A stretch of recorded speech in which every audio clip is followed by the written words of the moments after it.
Senhoras e senhores, ouviremos agora Sua Excelência, o Procurador-Chefe do Ministério Público do Trabalho, na Paraíba, Eduardo Varandas Araruna. Excelentíssimo senhor Presidente do Egrégio Tribunal Regional do Trabalho da 13ª Região, ora empossado, desembargador Carlos Coelho de Miranda Freire. Excelentíssimo senhor Ministro-Presidente do Colém do Tribunal Superior do Trabalho, João Oreste Alazem. Excelentíssimo senhor desembargador Paulo Maia, excelentíssimo senhor vice-governador do Estado, Rômulo Gouveia, excelentíssima senhora desembargadora Fátima Bezerra, diletos desembargadores, colegas de Ministério Público, magistrados, advogados, professores, acadêmicos em direitos, servidores, demais autoridades aqui presentes, minhas senhoras e meus senhores.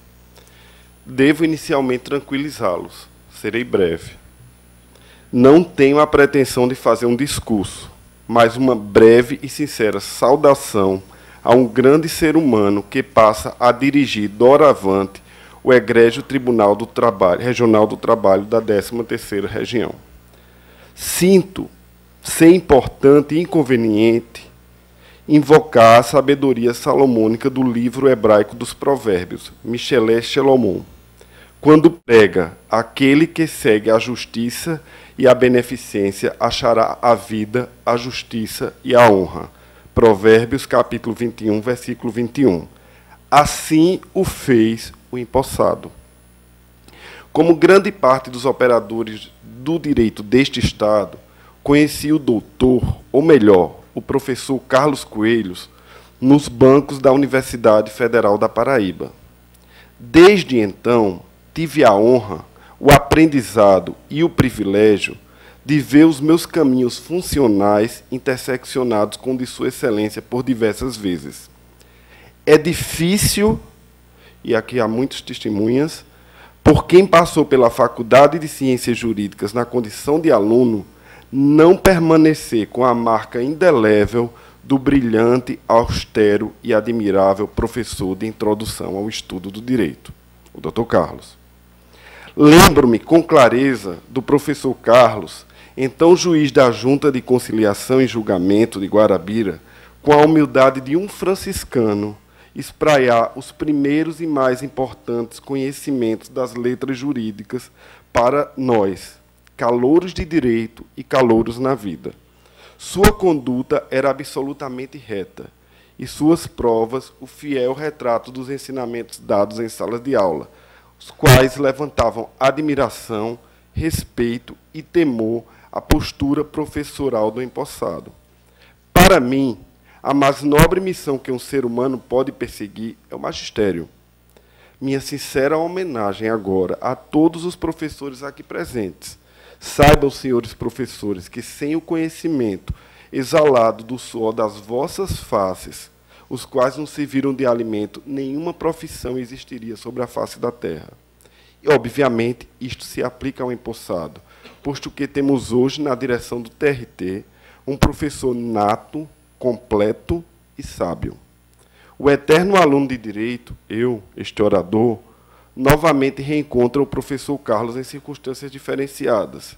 Ele, juiz convocado para funcionar no TRT, em virtude da intervenção do TST, e eu, representante do Ministério Público do Trabalho na Corte Laboral. Algum tempo depois, Sua Excelência foi promovida a desembargador, e, a partir daí, o nosso convívio ficou mais habitual. Neste período de convivência, como foi dito pelos que me antecederam, é destacável no desembargador Carlos Coelho a sua absoluta independência na arte de julgar. Todos nós, juízes, advogados ou procuradores do trabalho, somos testemunhas que as suas aulas na faculdade, as quais pregavam ser característica da norma jurídica, a coercibilidade e a imperatividade de forma impessoal e ega omnes, eram feitas cumprir pelo magistrado investido no poder jurisdicional com dedicação monástica. Este é o Dr. Carlos.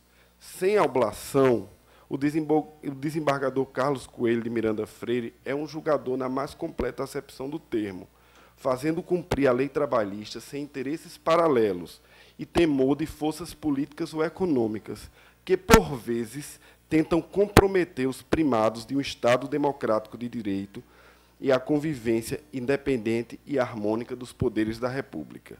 Digo-lhes, meus queridos e queridas ora presentes, são magistrados do quilates do homem Carlos Coelho, que ajudam a construir uma nação mais justa e fazem do Poder Judiciário um dos maiores patrimônios morais do povo brasileiro. Creio que há uma força motriz que faz com que o empossado persevere nos seus desiderados, sempre com a moral ilibada e temo como norte suas convicções independentes e o interesse público primário. O nome desta força, força real, força onipotente, força inexorável, força inovidável, força absoluta, perdoem-me os ateus, é Deus. O empossado processa a fé cristã e faz dela regra de vivência para a sua vida pessoal. A palavra justiça, salvo engano, aparece na Bíblia em 548 versículos. Deus é o Deus da justiça, o reto juiz. Somente a Ele, o Criador, caberá em instância última e irrecorrível o julgamento de todos, mas absolutamente todos, os atos humanos. As palavras de Cristo são inequívocas e levam à intelecção de que justiça é um atributo divino, atributo este indissociável do amor, a base de todas as religiões da modernidade.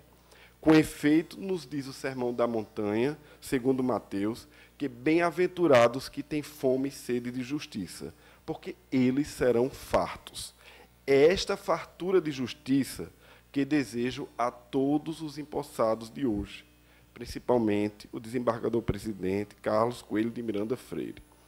Antes de encerrar, não se pode deixar de reconhecer o desempenho do desembargador Paulo Maia durante o biênio que conduziu o tribunal. A ele deixamos expressos nossos votos de louvor e admiração pela administração exitosa. Também é importante ressaltar que o desembargador Carlos Coelho não está sozinho nessa empreitada. Ao seu lado, na condição de vice-presidente, apresenta-se o desembargador Ubiratã Delgado, uma das mentes mais aquinhoadas da Justiça do Trabalho na Paraíba. Assim, caríssimo Carlos Coelho, que o Senhor de Abraão, Isaque e Israel, o Alfa e o Ômega, o princípio e o fim, leão e cordeiro, o El Shaddai, todo-poderoso, cubra vossa excelência de justiça, sabedoria, paz, compaixão e amor na condução deste tribunal. A Paraíba, um sítio de tantos desamparados, excluídos e socialmente vulneráveis, muitos desses crianças e adolescentes, terá sempre a necessidade de um poder judiciário corajoso, autônomo e eficiente. Estende-se, obviamente, a todos os empossados. Deus os abençoe, abençoe todos aqui. Muito obrigado.